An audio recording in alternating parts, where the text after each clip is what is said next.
kalau Pol dengar kata Yakuza, bayangan yang muncul di dalam otak kita itu apa? Orang yang tatoan, serem, dan juga sadis ya toh. Apalagi kita juga pernah dengar kalau sekali udah masuk Yakuza, kesannya itu nggak bisa keluar dari Yakuza. Kayak ya udah kita ini selamanya. Nah, tapi di video kali ini aku mau menceritakan Yakuza wanita pertama di Jepang yang dulunya jadi bos Yakuza, terus sekarang ini justru kerjaannya menguti sampah dan ngurusin anak-anak yang terlantar. Nah, orang yang mau aku ceritakan ini bernama Nishimura Maku, yaitu seorang perempuan yang berasal dari Jepang yang masa mudanya dihabiskan dengan bergabung ke sebuah kelompok Yakuza yang paling berbahaya di Jepang. Bisa dibilang masa mudanya Nishimura ini lumayan menyedihkan. Orang tuanya cerai pas Nishimura masih kecil dan dia tinggal sama mamanya, tapi mamanya juga sibuk karena tiap hari harus pergi kerja dari pagi hingga malam hari. Sedangkan Nishimura dia itu nggak pernah ketemu sama papanya lagi karena papanya merupakan bos Yakuza. Sehingga setelah papanya cerai sama mamanya, papanya ini tinggal bisa dibilang di base camp Yakuza. Nah, masalahnya berita perpisahan orang tuanya ini nyebar bahkan ke teman-temannya Nishimura. Jadi teman-temannya Nishimura ini jadi bully Nishimura dan bilang kalau kamu lo nggak punya apa-apa, ini lo yang nggak punya apa-apa. Di sini awal mulanya. Karena keseringan dibully, Nishimura ini jadi mikir kalau aku ini diem aja, pastinya nantinya aku ini bakal dibully lebih lagi.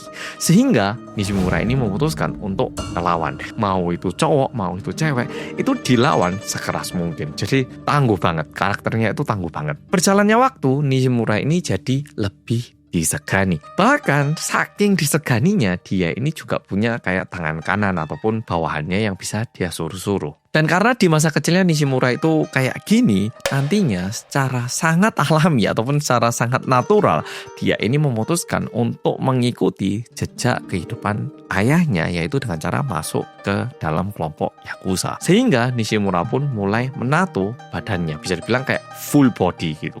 Dan katanya di zaman itu, cewek masuk ke Yakuza itu bisa dibilang masih nggak umum, masih tabu katanya. Zaman itu, nggak tahu kalau sekarang ini udah biasa atau gimana. Tapi kalau zaman itu katanya masih belum umum. Dan sebenarnya jangankan jadi Yakuza, perempuan punya tato di tahun-tahun itu katanya udah jarang banget dan udah nyentrik banget. Dan biasanya kalau cewek punya tato, kemungkinan ya dia ini istri dari seorang bos kelompok Yakuza gitu. Nah, by the way, kejadian yang aku ceritakan ini kejadian di tahun 1986. Jadi waktu Nishimura masih berusia 20 tahun. Nah, Nishimura ini bergabung ke sebuah kelompok Yakuza yang namanya adalah Kudokai. Nah, buat pol-pol yang nggak tahu, termasuk aku yang juga baru jadi tahu, Kudokai ini dulu dianggap sebuah sindikat ataupun kelompok Yakuza yang paling berbahaya di Jepang katanya. Karena kalau Kudokai ini melakukan sebuah pekerjaan, mau itu narkoba, kekerasan, pembunuhan, prostitusi, atau apapun, semuanya itu dilakukan dengan cara yang sangat profesional katanya. Pokoknya anggota Kudokai ini nggak segan-segan, mereka itu nggak pikir panjang untuk membunuh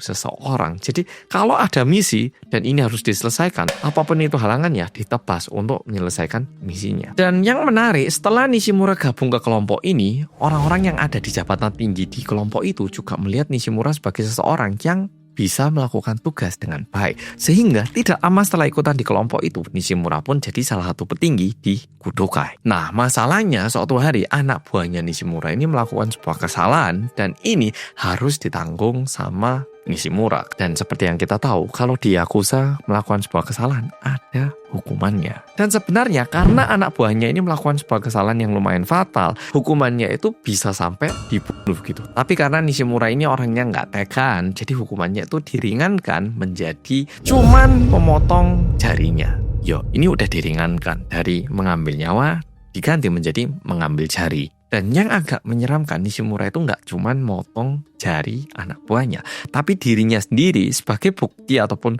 untuk menunjukkan kalau dirinya ini juga bertanggung jawab, Nishimura juga motong kelingking jarinya. Dan setelah itu pun sebenarnya selama bertahun-tahun Nishimura ini menjadi ratu narkoba di Kudokai.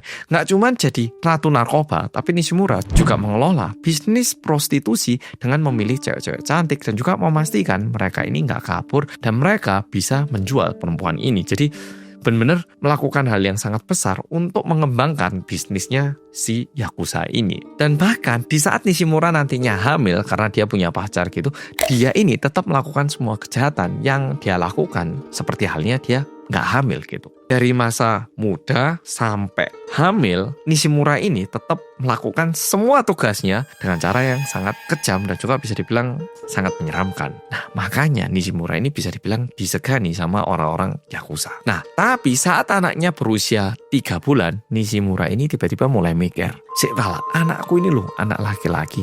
Nanti kalau dia besar terus ngelihat mamanya ini seorang Yakuza, kok kayaknya nggak pantas ya. Kayaknya aku perlu mengubah jalan hidupku. Aku nggak mau anakku ngelihat aku yang bekerja sebagai Yakuza." Sehingga mulai hari itu Nishimura itu katanya berhari-hari memikirkan dan mempertimbangkan apakah sebaiknya meninggalkan dunia Yakuza atau tidak. Tapi pada akhirnya di akhir tahun 1990 Nishimura ini memutuskan untuk meninggalkan dunia Yakuza dan menjadi seorang mama ataupun sosok ibu yang baik untuk anak laki-lakinya. Dan setelah keluar, Nishimura ini awalnya berusaha untuk menjadi orang biasa, nyoba melakukan pekerjaan-pekerjaan biasa. Tapi setelah 10 tahun, saat Nishimura berusia 40 tahunan, Nishimura ini sebenarnya sempat tergoda untuk masuk kembali ke dalam kelompok Yakuza. Karena mau pendapatan, mau kehidupan, tentunya beda banget ya toh. Jadi Yakuza sama orang biasa. Dan sebenarnya bisa dibilang Nishimura ini nggak sepenuhnya masuk, tapi nggak sepenuhnya meninggalkan. Yo kayak masih melakukan beberapa kerjaan yang berhubungan sama Yakuza karena kehidupannya kalau katanya Nishimura terlalu susah, nyari kerjaan susah, nyari uang susah gitu. Tapi di tahun 2019 Nishimura ini akhirnya benar-benar memutuskan untuk meninggalkan dunia Yakuza secara resmi. Kayak oke, aku nggak bakal kembali lagi, aku tobat kayak gitu. Dan bahkan kali ini Nishimura menuliskan autobiografi soal dirinya sendiri dan juga mendirikan sebuah NGO bernama Gojinkai yang tujuannya adalah merehabilitasi mantan narapidana yang mau tobat kayak dirinya. Dan nantinya setelah Nishimura ini benar-benar tobat dan diwawancara, dia bilang kalau di masa mudanya dia itu ngira menjadi Yakuza itu keren, kayak melakukan hal-hal yang kayak gitu itu keren dan tidak dipandang lemah, terus disegani sama orang-orang, dipanggil bos, itu terkesan keren. Tapi setelah punya anak dan udah dewasa, dirinya itu merasa bahwa apa yang dia lakukan selama ini merupakan sebuah kesalahan besar dan juga ini merupakan dosa-dosa yang sangat menumpuk. Sehingga di saat dia udah menyadari semua ini, dia memutuskan untuk mencoba untuk menebus semua dosa-dosa yang dia lakukan, apalagi dia udah menghancurkan kehidupan banyak orang. Sehingga selama sisa hidupnya dia berusaha untuk menjadi orang yang baik. Dan dari situ Nishimura ini benar-benar berubah katanya. Dia mulai dari kerjaan membersihkan toilet, mengutin sampah-sampah, ataupun bantu orang-orang yang kesusahan untuk menebus dosanya yang dia udah perbuat selama ini. Nah, memang betul apa yang dilakukan sama Nishimura ini merupakan sebuah tingkah yang sangat baik karena udah tobat dan berusaha untuk menebus dosanya. Tapi aku yakin ada juga anak-anak muda yang nonton video ini dan mungkin mikir, oh kalau gitu sekarang aku tak jadi koruptor, aku tak jadi ini, uangku tak banyakin, nanti kalau udah tua aku baru tobat. Pada dasarnya melakukan suatu hal yang tidak benar itu tetap salah. Jadi please jangan mikir, nggak apa-apa sekarang busuk-busuk dulu nanti tak bersih-bersih. Nggak kayak gitu. Lebih baik menjadi orang yang baik dan berusaha hidup baik dari awal hingga akhir. Ya toh? Aku kok malah takut ya anak-anak muda ngelihat ini mikir, oh sekarang aku tak jadi anak-anak yang rusak dulu nanti tobat ya. Nggak, itu nggak benar, oke? Nggak benar.